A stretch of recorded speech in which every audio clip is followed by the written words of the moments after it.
can't wait so we can break apart to hit me if I seem a little unimpressed with this an antisocial pessimist. Сайн байцгаана уу эрхэм хүндэт үзэгчтэй та бүхэнд энэ орой мэндийг хүргэе. MNBA спорт сувг телевизээс та бүхэндээ бэлтгэн хүргэж буй GameCube нэвтрүүлгээ маань албан ёсны анхны дугаар эхлэхэд бэлэн болсон байна. За тэгээд өнөөдөр орой манай эфирт хөтлөгч Баян Дүүрэн болон хөтлөгч Батууган миний би та бүхэндээ энэ нэвтрүүлгээ хүргэх болно. За тэгээд манай GameCube нэвтрүүлэг маань цахим спортын эргэн тойронд Монгол болон гадаадд одоо болж байгаа бүх мэдээллүүдийг хүргэхээс гадна томоохон тэмцээн оролдоонуудыг дамжуулалттай Монгол тайлбартайгаар дамжуулахаар бэлтгэн хүргэх болно. Тэгээд та бүхэн нэвтрүүлэгтэйгээ хамт байгаарай. За тэгээд өнөөдрийн хамгийн ихний онцлог сэдэв бол геймеруудын одоо дэлхийд дахинд байгаа одоо гейм спорт сонирхогч нарын цахим спортын одоо тэр дундаа бүр дотоо 2 гэж төрлийг одоо сонирхдаг хүмүүсийн хамгийн их хүлээлтийг төрүүлээд буй Boston Major тэмцээний талаар хүргэх гэж байна. Boston Major тэмцээн маань болохоор 2012 оны хамгийн сүүлийн хамгийн том гэдгээр одоо нэлээд сенсацлаад байгаа. Тийм 16 оныхаа хамгийн сүүлийн тэмцээнд орж байгаа. Тэгээ энэ тэмцээний талаар та бүхэндээ дурдах юм бол яг Steam-ээс албан ёсны Major тэмцээнийг гаргаад яг миний санахын түрүү жилийн намар Франкфурт, Германы Франкфурт хотод Франкфурт Major тэмцээний зохиогоод одоо ингээд бүл бүтэн жилийн нүрийг үзээд Бостон дуусж байгаа маа. Ер нь бол яг Valve корпорациас бол хамгийн анх одоо Германд түрүүн уугнагийн маань хэлснээр Германд Франкфурт хотно бол хамгийн анхны Major бол зохиогдож байсан. Дараа нь манай урд хөргөшүүлэх Хятад улсад Шанхай хотод Шанхай майор гэж болсон. Дараа нь Манил майор. Тийм Сингапурт Манил хотод тийм. Малайзийн.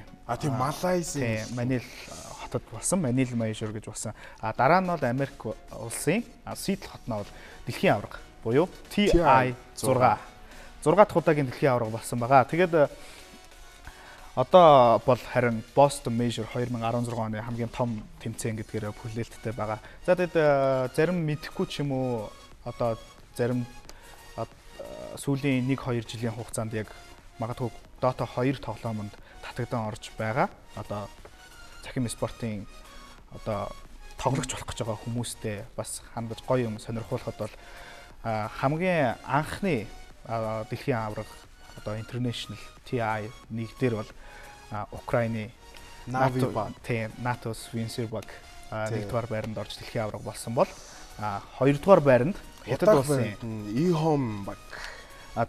Тийм тэгээд юунд дараа жилийн TI 2-т нь бол Хятадын IG баг орсон байгаа. За дээрээс нь 3 дахьт нь за 3 дахьыг миний санахын Альянс чинь юу лээ? Альянс маань 3-т. За 4-т бол CDEC Хятадын баг бас. За ингээд 5-т бол Evil Geniuses Америк баг. 6-ад Wings хэмээх бас Хятадын баг. Ингээд бодохоор Хятадын Dota тоглогч нар бол дэлхийд үнэхээр Dota геймерүүд бол дэлхийд үнэхээр тэргүүлж чаддаг. Анхны TI-аас хойш ингээд зөвхөн 1 жил болгон өнжөөл зөвхөн Хятад баг авдаг хуйлтаа одоо хүртэл болцсон байгаа. Тэгээд эргээд бол Boston Major-ийнхаа мэдээлэлд орцгоё. Хөтлөх шуугнаа та бүхэнд бол таних. Тэмцээний шагналын сангаас та бүхэндээ дурдахад тэмцээний шагналын сан хамгийн их зарлагчнаар бол $3 сая байгаа. Харин Boston Major-т зориулсан одоо Competium гэж гаргадаг байгаа. Тэгээд тэр Competium-ийн 10%-ийг одоо шагналын санд нэмэрснээр энэ шагналын сан өшөө дээш одоо өсөх боломжтой. Тийм өсөх магадaltaй. Тэгээ бас нэг юу байгаагүй зарлагдааг байгаа мэдээлэл гэх юм бол яг энэ шагналын санг багуудад хуваарлалт нь ертөөсөө зарлагдааг байгаа. Угаасаа яг яг тодорхой яг тоглолтын өмнөхөн ер нь бол яг цахим спортын ганц бас жоохон одоо юу гэмтэй дутагдaltaй ч гэмээр ч юм уу нэг зүйл нь бол одоо зарим шагналын сан нь бол нэлийн одоо тоглогдох одоо өдрөөсөө хэдхэн хоногийн өмнө зарлагддаг. Зарим бас тоглолтууд нь бас нэлийн нэг өдрийн өмнө ч юм уу 2 өдрийн өмнөөс зарлагдаж эхэлдэг байгаа. Хичнээн нэг тоглолтын юунууд нь одоо өдрүүд нь зарлагдсан байсан чинь яг тогтсон хугацаанд айгуу давчин хугацаанд зарлагддаг. Тэгээд яг хэдий ийм байгаа ч гэсэн манай MNBA спорт сувг телевиз маань та бүхэндээ бол ямар ч байсан Boston Major-ыг дамжуулж Монгол тайлбартаагаар хүргэхээр бол ажилланаа. За тэгээд Boston Major-т өргөцсөн бүр ингээд дархлагдсан 8 багийн нэрийг бол дурдахад Wings Gaming өнгөрсөн саяны 2016 оны TI 6-гийн авраг. За тэгээд Digital Chaos за одоо удаах байрамд орсон баг байна. За Evil Genius 2015 оны дэлхийн авраг. За Newbie за араас нь E-Home одоо л нэг хүн болгоны нэг тааварт хамгийн багтаагүй баг өргөцсөн байгаа. Execration гэдэг баг. Тий. Execration бас OG Dota буюу MVP Phoenix гэсэн багууд бол өргөцсөн байна. За тэгээд энэ одоо 8 багаас одоо бас сонирхуулахад хамгийн одоо хүмүүсийн мэдхээр магадгүй одоо геймеруудын хамгийн их мэдхээр бол E-Home гэх одоо хятадын баг байгаа. E-Home бол Dota 2 төрөл гарахаас өмнө ч гэсэн Dota 1 төрөл дээр ч гэсэн үнэхээр одоо Азийг төв дэлхий донслогж ийсэн. Үнэхээр домогтой баг. Домог баг байгаа. За харин бүсийн шалгаруулалт гэж бас байдаг. Тий одоо нэг мейжорт бол тийм ээ. Тий Аз болон Америк, Хятадын бүс, Европын бүсээс гэж шалгаруулалтуудыг авдаг байгаа. За тэгээд Америкийн бүсээс бол Team NP. За хоёрт нь Complexity Gaming. Америкийн бүс нь 1-р бүс, 2-р бүс гэж байгаа. За бас Азийн 1-р бүсээс бол Team Faceless. За 2-р бүсээр бол VG Unity буюу Warriors Gaming Unity баг маань орсон байна. Хятадын бүсээсээ LGD Forever Young болон IG Vitality гэсэн багууд орсон байгаа. За Европын бүсээс бол AD Finem буюу Virtus Pro гэх 8 багууд бол сонгон шалгаруулалтанд тэнцснээр Boston Major-ыг бол зөрөхөр болсон. За тэгээд энэ шалгарсан одоо шалгарч тэмцээнд орж өөрсдийн Boston Major руу Boston хот руу явах эрхээ авсан багуудаас одоо нэг шилдгийг нь бас сонирхолтой. Virtus Pro. Virtus Pro баг маань бол саяны Summit 6 тэмцээнд ороод үнэхээр гайхамшигтай амжилттай оролцсон. Тэгээд Summit 6 тэмцээнийг бас бүрэн ихээр нь биш ямар ч байсан та бүхэндээ бид нар манай MNB Sports сувгийнхан бол та бүхэндээ шууд Монгол тайлбартаагаар хүргэсэн байгаа. За тэгээд Virtus Pro багийн Орос ах нар маань Орос баавгай нөө үнээр уурыг бол үзүүлсэн байгаа. Багт маань хамгийн том шинжилэлт бол эхлээд Оросын тэр бомтон Virtus Pro багийг спонсорлохоор болсон. Дээрээс нь одоо Ramses гэх үнэхээр мундаг carry тоглогч. Миний санахын яг анхны нөө Dota 2 MMR-аар ярих юм бол 3 дахь 9K гэж яг хэлэх юм да. Ramses бол одоо Virtus Pro багтаа нэгдсээр үнэхээр Virtus Pro багийн лилтэй хамтарч бол үнэхээр гайхамшигтай тоглолтуудыг бол үзүүлсэн. За тэгээд энэ мэтчлэн гайхамшигтай тоглолт үргэлжилсээр байгаад Summit тэмцээнд үнэхээр гайхамшигтай E-Home багт нэг л хожигдсан баха. Бусдын ерөөсө хожигдоогүй баг. За тэгээд үнэхээр мундаг одоо энэ 16 багуудын тоглолт бол удахгүй эхлэх нь. Дээрээс нь манай MNBA спорт сувг маань та бүхэндээ энэ Boston Major тэмцээнийг ямар ч байсан хүргэнэ гэдэгтээ бид нар бас үнэхээр тууштай ажиллах болноо. За тэгэлгүй яг уу. Одоо ингээд Boston Major-ын талаар ярьснаас биш Boston Major гэдэг бол яг ингээд Dota 2 тоглогчдод энэ бол нэг өсний баяр. Яг үйлрэл болгоны баяр гэдэг. Major болгоо. Тэгээд сар мэдэн гэх юм бол LGD Forever Young багийн одоо Monet болон LPC нар одоо визний асуудлаас л ердөөсөө Boston өрхөд тулсан байгаа. Визний асуудал яг ч шийдэгдээгүй байгаа л да. Тэгээд сая өчигдөр буюу 11 сарын 28-нд Monet болон LPC нар дахиад Америкийн элчинд ярилцлаганд орсон байгаа. Тэгээд албан ёсоор бол Facebook өөрсдийнх нь сайт, бусад пэйжүүд, Twitter дээр бол албан ёсоор бол мэдээ нь одоогоор бол гараагүй байгаа. Харин энэс өмнө бол хэрвээ визэнд одоо дахин ороод бүтлгүүтнэ гэж одоо үзэж байгаа юм байна л да зарим одоо их сурвалжууд.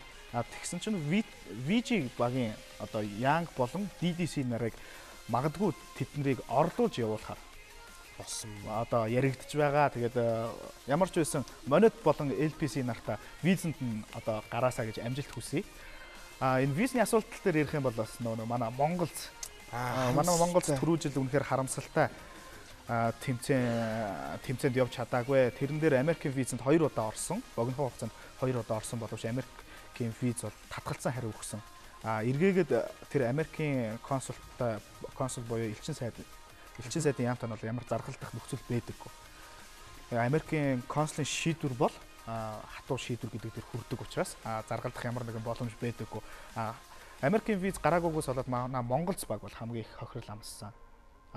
Counter Strike Global Offensive-ийн Монголц баг маань хамгийн хохирол амссан. Юугаараа гэхээр одоо нэг скин стикер хамгийн одоо наривчлалтай геймерүүд маань мэдж байгаа хаа Монголц баг маань Америк руу тэр тэмцээнд явсан бол одоо Монголц гэсэн стикертэй 50 магадгүй машин ган гэсэн стикертэй зил гэсэн стикертэй бид нар буун дээр наага тоглож авах байсан байна шүү дээ. Тий, ер нь тийм боломж байсан шүү.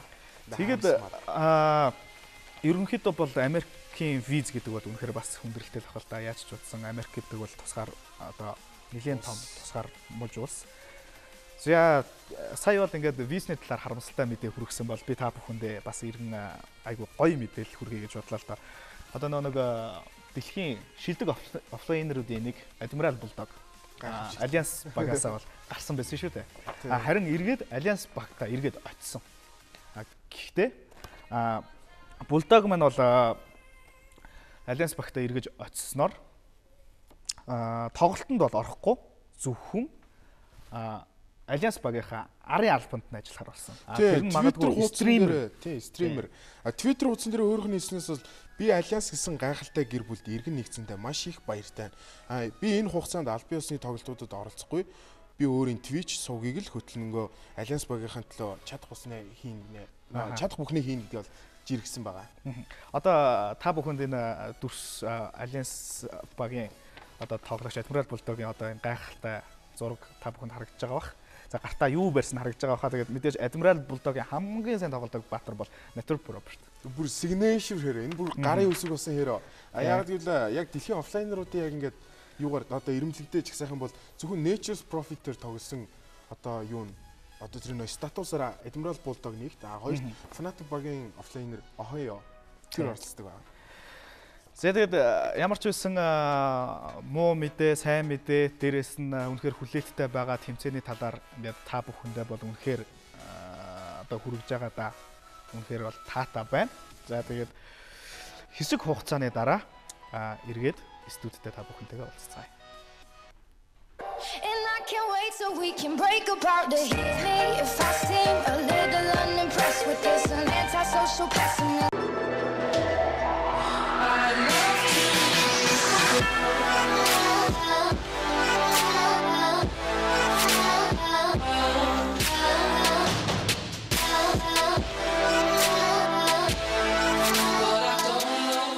Уулзахад бол таатай байна. За тэгээд уугнаа маань дараагийнхаа мэдээллийг бол хүргэх ухаа.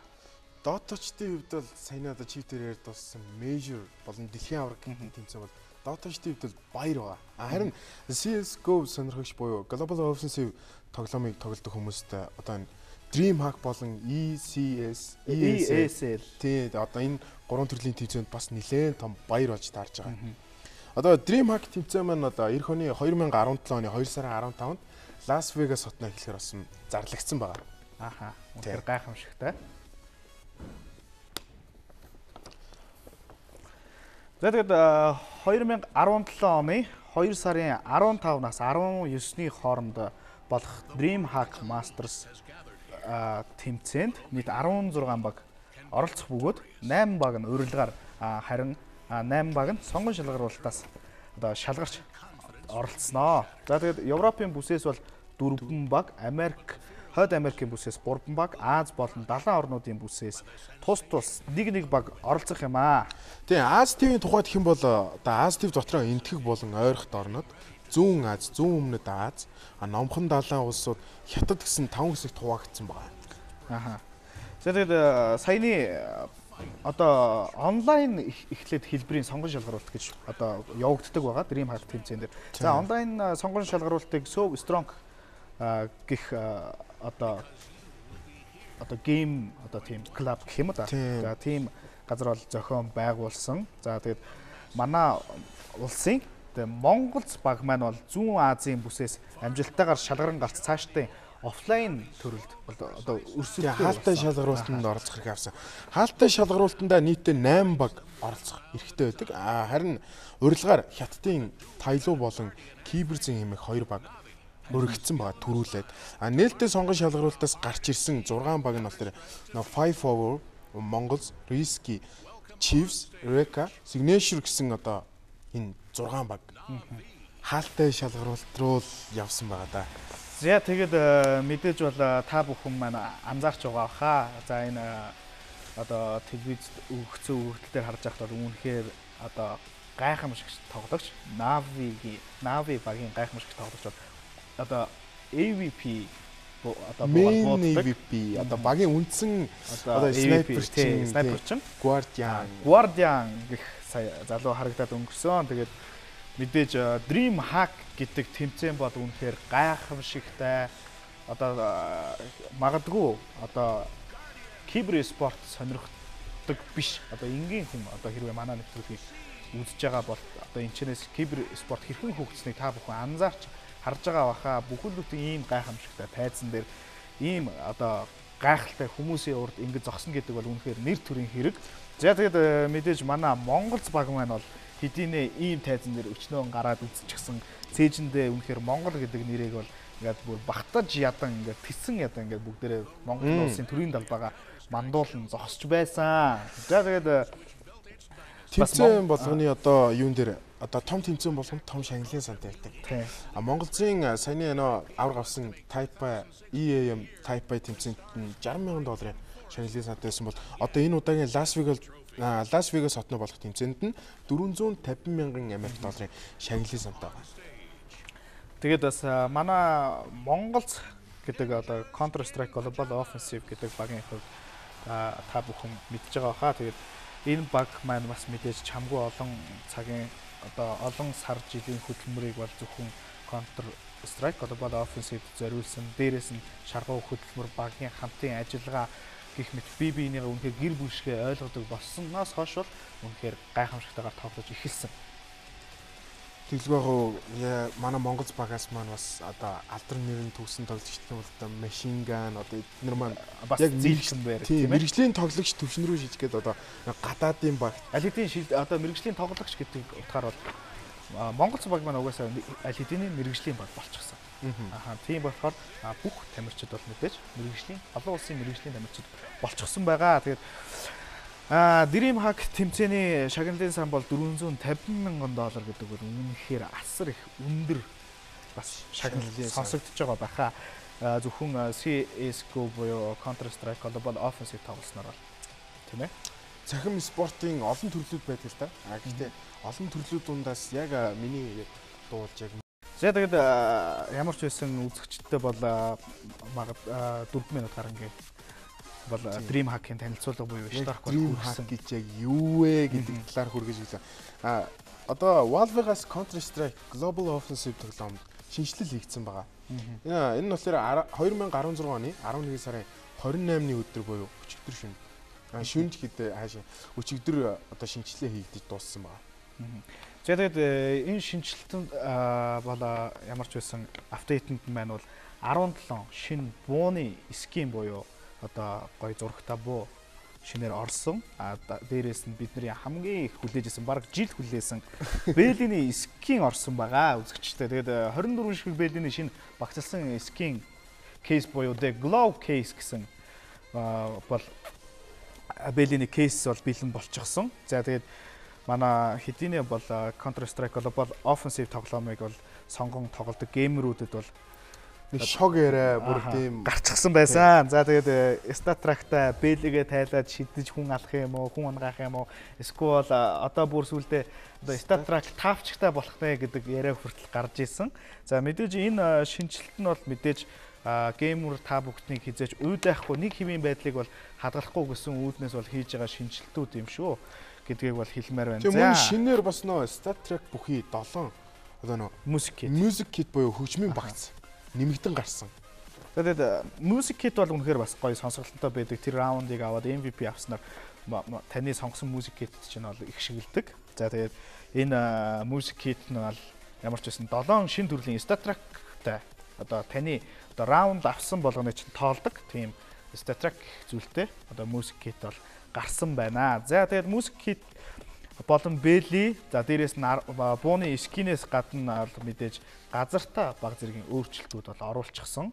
За тэгээд эхний газар бол мэдээж трейн байсан байна. Трейн дээр бол баг зэргийн одоо нэг мэдгэдэгхүйц одоо өөрчлөлтүүд хайрцагны өөрчлөлтүүд орсноос гадна одоо нэг видео баг болон видео гацалтууд байгаа гэсэн. Тэрийг бол өөрчлөлтсөн байгаа.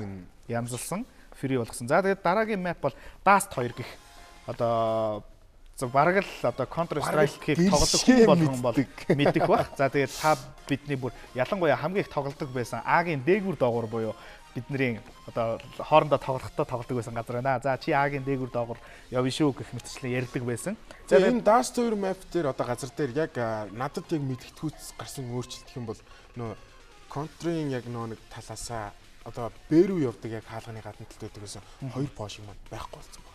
За тэгээд ягаад тэр надад амар ихээр мэдгдсэн бэ гэхлээр би яг тийш явж байгаад цайрсан юм уу эсвэл утаан дунд явж байхад яг тэр 2 пошны голтнороо гацаад тэгээ өрдөөс юунаас гарч чадахгүй хооронд орчдөг гэсэн тэр багийг нь одоо 2 пошгийг нь алга болгосон байна.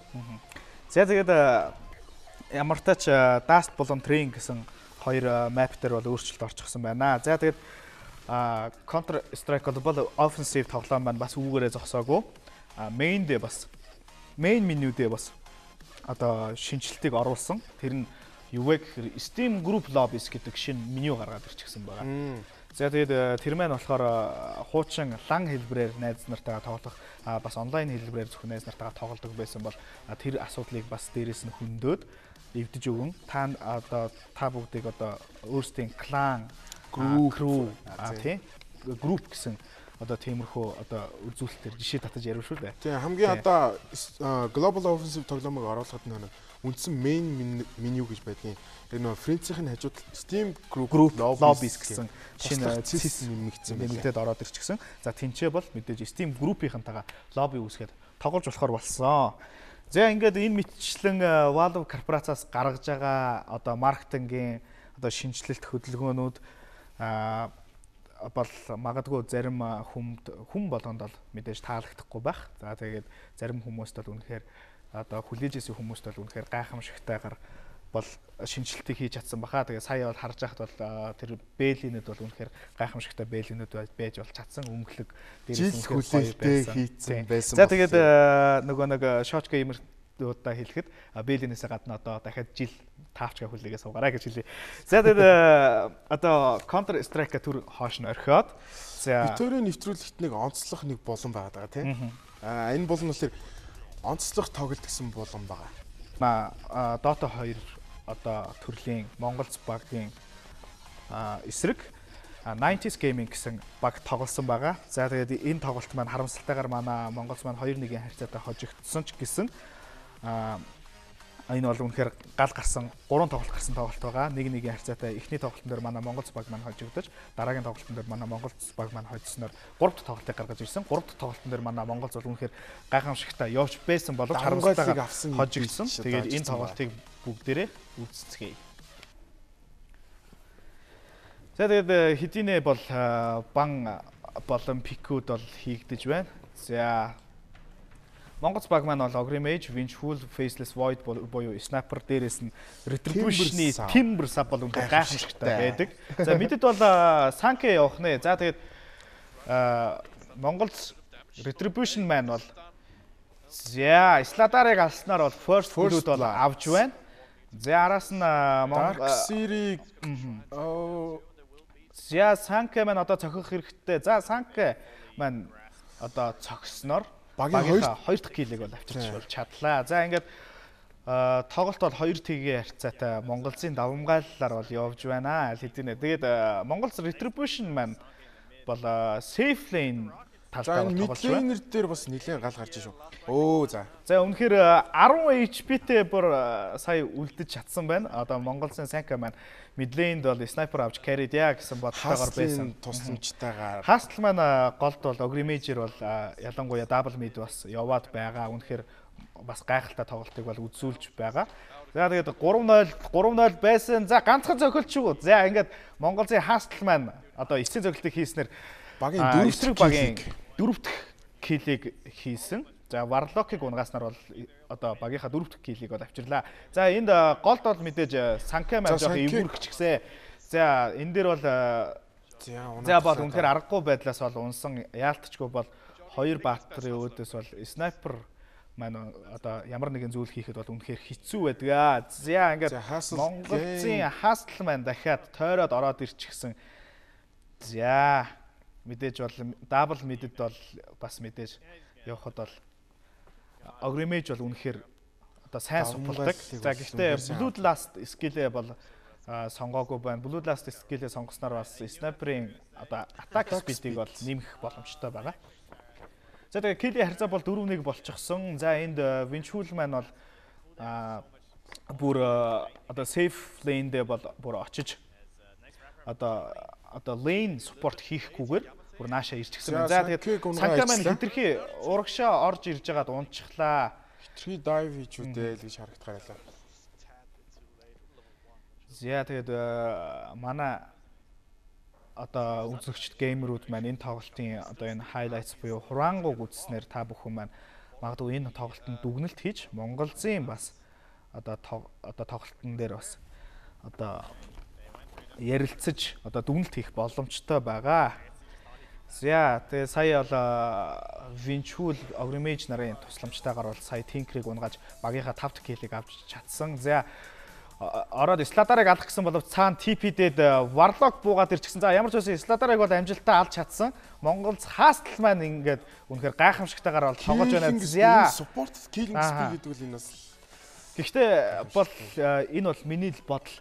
Магадгүй бол ингээд Монголын Hustle маань бас гайхамшигтай тоглолтог хийдий ч бас магадгүй жоохон баг зэргийн соло тоглолттой. Тэгээд ерөнхийдөө бол киллүүдээ бас жоохон аваад идэг. Гэхдээ сая бол зарим нэг зүйл дээр бол үнэхээр авахаас үл гарцаагүй байдал дээр бол авсан. Гэхдээ Монголын Hustle маань бол бас яг төдийлөн carry тоглогч болон одоо midlaner-та бас яг киллээ өгөхгүйгээр шууд зарим тохиолдолд бол бодлогогүй киллээ авчаад байдаг бас сул тал байгаад байдаг. Тэр бол үнэхээр ажиглагддаг. За тэгээд Монголын 3 тоглогч Smoke-лоод ямар ч байсан яваад за одоо 90s gaming багийн high ground руу нэлийн зөгцсөн. За mid-lane-д бол хүрээд ирчихсэн байна. Сая доошоогоо явчих болоогүй юм бах та. Магадгүй доошоогоо явсан бол энд retribution-ыг бол бараг алуулахгүй байх байсан шүү дээ. За арга. За энэ бараг 10 мухардлаа та. Retribution-ыг бол үнэхээр 2 ultimate хийсэн. За тэгжиж бол унгааж байна. Тэгээд сая бол эргэлзэх зүйлгүйгээр эргээд үлдчихсэн. За энэ дээр Void Man үнэхээр гайхалтай vacuum-ыг ultimate хийснээр за эхнийх одоо Батрыг унгааж чадсан. За тэгээд Swain бол мэдээж Dark Series-ийн хурдлуулдаг. Одоо Sarge-тай болохоор хамаагүй хурдан бас тэгээд нөө Swain бол standing хийж байгаа тоглогч байна. Тэгээд сая бол double kill хийчихлээ. Тэгээд сая магадгүй өөрсдийнхөө бодолд жоох эргэлзэж тэнэгэлцснээс болоод Монгол баг маань бүр ингээд шал хэрэггүй зүйл дээрээс бол бүрэн 4 тоглогч алдчихлаа шүү дээ. Сая өөрсдийнхөө анхны smoke-ын дээрээсээ шууд хурж ирээд vacuum дээрээсээ retribution ныха 6-тай байсан бол үнэхээр сая бол тэргүүлэг бол үнэхээр авч чадах байсан. За тэгээд киллийн харьцаа бол 8-8 болоод тэнцчих шиг боллоо. Тэгээд Монголз маань их л үнэхээр сайхан байсан хэдий ч тэргүүлэлээ бол алдлаа. За тэгээд энд Tinker сая буугаад ирчихсэн. За энэ дээр бол үнэхээр Tinker-ийн skill бол үнэхээр чанга шүү дээ, ойлгомжтой. За тэгээд сая яа юу болоод өнгөрөвдөө. За тэгээд Монголын Sanka маань бас унсан. За тэгээд энэ 90s gaming багийн midlane-д бол үнэхээр магадгүй Dota 1-ээс авахудаа тоглолдог байсан үнэхээр гайхамшигтай одоо геймерүүд маань одоо мэдэх бах. Midlane-д бол Yamatek тоглож байгаа. Tinker, Picker, Yamatek бол midlane-д бол тоглож байгаа. За 90s gaming баг маань бол саяхан байгуулагдсан баг. За тэгээд Dota сонирхогч бас геймерүүд сонирхогч болон геймерүүдтэй хэлэхэд Yamatek, Yapez дээрээс нь HY энэ төр бол эргээд Dota-нд эргээд орчихсон. Тэ ялангуяа Yamatek, Yapez хоёрын талаар ярихгүй байхын аргагүй. Яг гэвэл Dota 1 дээр нөө Yamatek бол хамгийн анхны SF мангас гэж одоо хэлэхээр байсан. За тэгээд Dota сонирхогч нар маань бол мэддэг баха. Мэдлэйнд ганцхан mid court бол нэгin эсрэг нэг одоо баатруудаар нэгin эсрэг нэг хийлэгдэг байсан. Тэгэхэд ерөөсөө Winchwood бол нэгin эсрэг нэг дээр дэлхийд ноёрхсон байсныг бол Yamatek гарч ирснээр Shadow Fiend-ийг дэлхийд ноёрхуулсан. За тэгээд тоглолтынхаа тайлбарт эргээд ороход Wacom-ыг үнэхээр хоёр ашигтай херон дээр нь Wacom хийж чадсан ч гэсэн Монголын хоёр hero бол унчихсан. Void болон Winchwood нар унснаар Монгол бол аргагүй ирэхээр хоошилж байна. Тэгээд хэдий нөө Timbersaw өөрөө юу нөө reactive armorтэй ч гэсэн яг нөө Sladar enemies pick-нд байгаа болохоор armor-ыг нь хасах руу зааж чаддаг. Жоонс модалтай. Гэхдээ бас Retribution. За энд бол сая ингээд харахад бол Retribution Sanka 2 маань бол 2 kill бол хийгээд амжчихсан. Дээрээс нь 90s gaming багийнхныг наашаа. За ингээд бүр 3 дахь kill-ийг хийж Sanka маань double kill хийсэн. Offline-ээр нь Retribution-ыг нь бол Retribution маань бол авсан. За тэгээд мэдээж Монголын араас ингэж хамаагүй хөөж орж ирж болохгүй. Бид нар ч бас муу тоглогч нар биш шүү гэдгээ бол 90s gaming багийнханд бол харуулад амжлаа. За тэгээд түрүүний ярианд эргээд ороход бол Winchwood-ыг Nevermore одоо Midlane-д унгааж чадсанаар бол нэгin эсрэг нэг корт бол SF буюу Nevermore тэр үедээ Nevermore гэж нэрлэгдэжсэн Shadow Fiend маань бол ноёрхож чадсан. За тэгээд Yamatek ноёрхолтой байж ирсний араас Yapez гэдэг гайхамшигтай тоглогч орж ирснээр нэгin эсрэг нэг дээр бол унгааж чадсанаар бол Yamatek-ийн хаанчлал бол унсан байгаа. За тэрнээс хойш Yamatek маань нэг тоглолт хийхгүй байгаад байсан. За энэ дээр бүр за та бүхэн сая анзаарж байгаа байхаа бүр Исвэний ямар одоо хүчтэй цохилтой ямар амар одоо аюултай байдгийг та бүхэн мэдж байгаа. За энэ дээр за ингээд бүр Монголч маань давмгаа явж исэн боловч хоромхон одоо тоглолтын одоо хоромхон хугацаанд 13-20 болоо тоглолтынхаа тэргүүлийг бүр алдаад бүр ингээ баларчихлаа. За тэгээд Smoke-тэй 6-гаар дарчихсан, God Strange-а дарчихсан, дээрээс нь Darkseid-ийн Wacom дээр double kill-ийг бол үнэхээр double kill хийгээгүй dominating бол авч байна. За одоо ингээд мэдээж хөгжчихсэн Tinker болон Swainer-ийн өөдөөс бол үнэхээр тоглоход хэцүү ойлгомжтой. Дээрээс нь мэдээж backup-таа яа сая харсан уу? Саяны одоо Storm Bolt-ын дээр нь сая одоо хэрхэн Wacom орж ирж байгааг сая харсан баг support-ийн мэдрэмж бол үнэхээр одоо Darkseid offlane-ийн мэдрэмж бол үнэхээр гайхамшигтай байла. За тэгээд яа үнэхээр тийм Ultra Kill арайч Rampage-аас үхэхгүй байхаа мэдээж энэ бол GGVP-г proxy зарлчлаа. Мэдээж энэ бол ойлгомжтой. Ингээд харамсалтай багийн жоохон одоо буруу тоглолтоос болж тийм ээ. Монголч маань хожиж болох байсан тоглолтын дээр хожиглаа. Гэхдээ бас мэдээж Tinker-ыг бол удирдах Yamatek маань бол тоглож байгаа. За энэ дээр бол тоглолтын үзүүлэлтийг харахад item болон GPM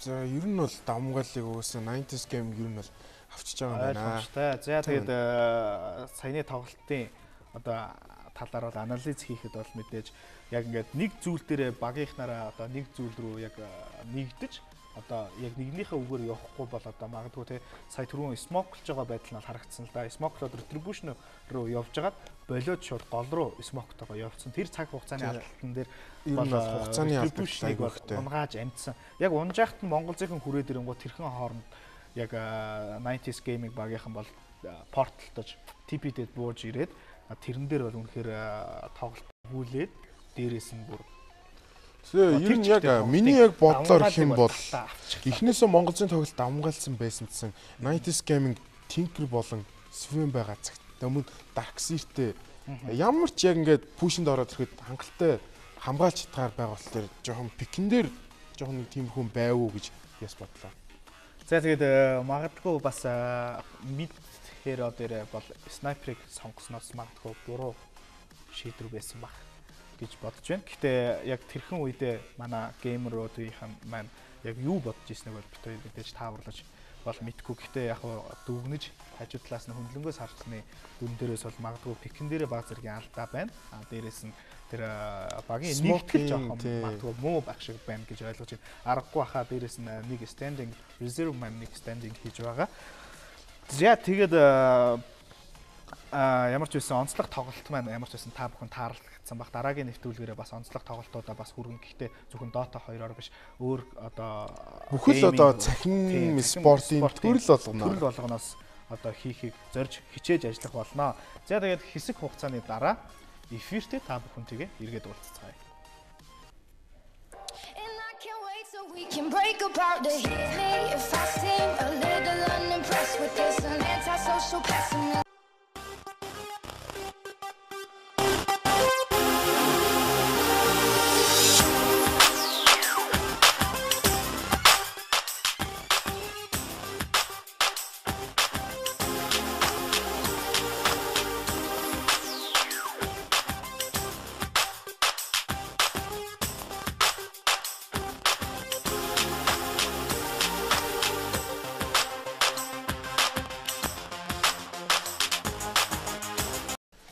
Эргэн студид та бүхэнтэй уулзах таатай байна. Тэгэд бид хоёр Баяна бид хоёрын одоо нэвтрүүлгийн маань онцлог одоо бас л бусад нэвтрүүлгээс арай жоохон өөр юм болов гэж. Биографи гэдэг болон одоо GameCube нэвтрүүлэгтээ нэмж гисэн байгаа. За тэгээд та бүхэн маань сая биограф гэд хэлэнгуут бол мэдээж анзаараад мэдээж бол эхэлчихсэн баха. За сая хамгийн сүүлд мэдээж дэлхийн авраг болсон багийн мэдлэгийн тоглогч буюу одоо Сумайл гэж залуу Пакистан одоо хүүхэд байгаа. За тэгээд энэ Сумайл Хасан гэх бүтэн нэр нь бүр. За тэгээд энэ Сумайлынхаа талаар бол мэдээлэл хүрэхэд Сумайл маань бол Пакистан улсад 1999 оны 2 сарын 13-нд бол мэндэлсэн байна. За тэгээд Сумайл нь бүр өдий жоохон нас 8 настайгаас эхлээд Дотог тоглож эхэлсэн. Тэрээр одоогийн Хойд Америкийн цахим спортын одоо хамгийн элит баг гэж яригддаг. 2015 онд одоо EG баг авраг авч байгаа. Одоо 2015 оны 1 сараас эхлээд EG багт тоглодог байсан байгаа. Midlaner гэдэг хамгийн одоо голын тоглогч гэсэн одоо рол дээр тоглодог. За тэгээд EG багт бол Сумайлыг одоо Universe санал болгож Сумайлыг бол EG багт авч исэн. Тэгээд бол EG багт Сумайл маань орсноор EG багийн гайхалтай амжилтууд бол шат дараатаагаар бол ингээд яваад эхэлчихсэн. Үүнээс одоо дурдах юм бол 2015 оны одоо хамгийн анхных нь Сумайлийн хувьд бол хамгийн анхны нэлээд том тэмцээн. Сагсан бөмбөгөөр ярих юм бол одоо Rookie of the Year гэж ярьдаг. Тэгээ 2015 оны 2 сард Asian Champions EG баг маань бол 1-р байр эзэлснээр 1,284,000 долларыг бол авч байсан. За 2015 оны 5 сард Summit 3 тэмцээний 2-р байранд орж 61,000 долларыг халаасалж ирсэн байна. Тэгээ уг 2015 онд бас 7 сард нь 7 сарын 12-нд бүр Dota Pit League Season 3-т 1-р байрыг эзэлж багаараа 126,000 долларын шагналыг хүрчээсэн байна.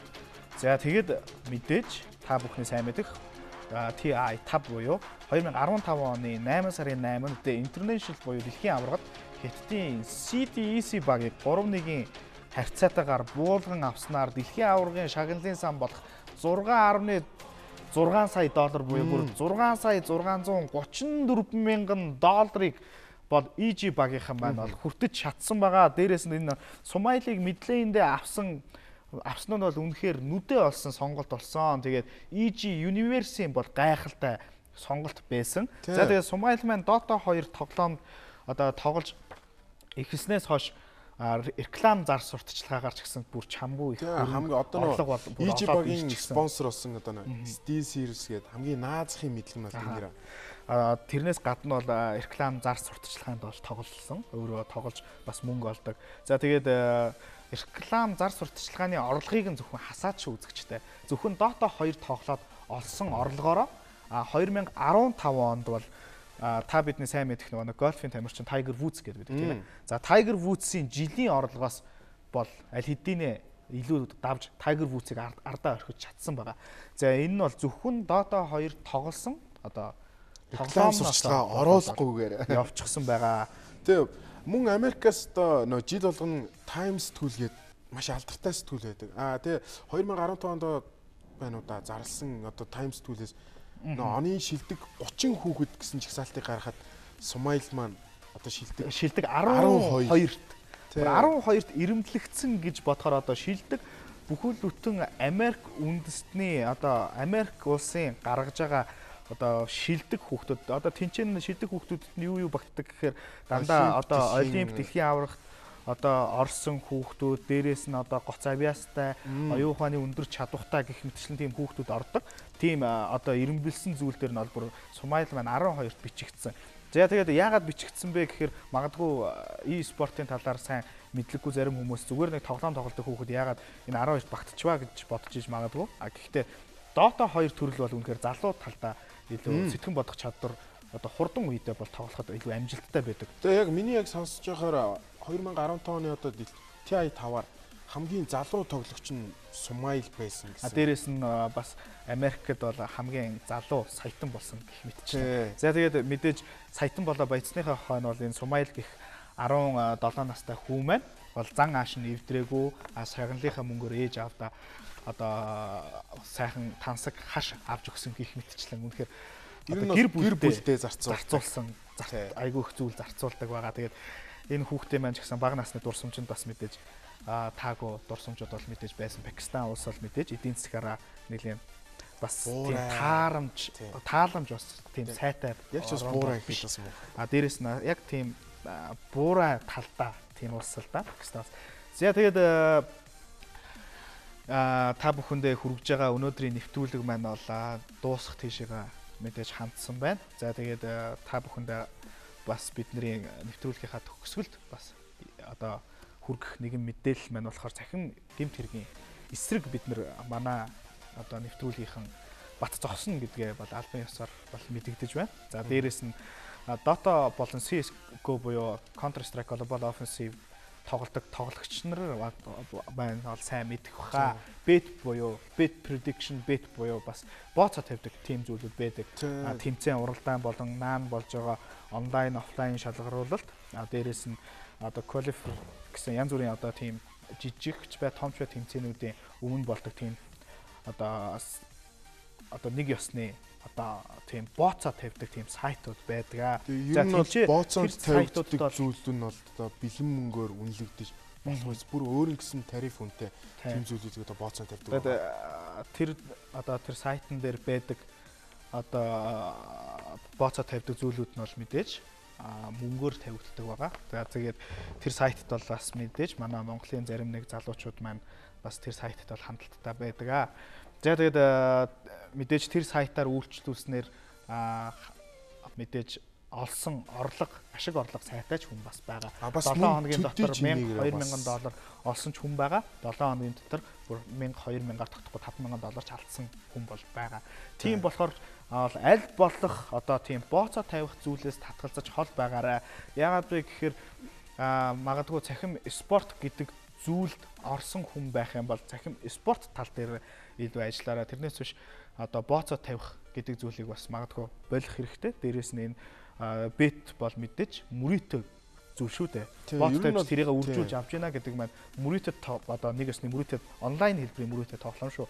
Энийг одоо та бүхэн манаас одоо хэл хязгаартай хэрэглээрэ гэж бол сануулмаар байгаа. Тэгээ мөн бас эцэг эхчүүдэд хандаж хэлэхэд одоо хүүхдүүд нь одоо хүүхдүүдэд бас анхаарал тавьснаар өөрийнх нь эд зүйлс яг өөрт нь байгаа юу? Яг тэр одоо зарж борлуулад бас бооцоо тавьсан байгаагаас үгүйсэхгүй. Тийм.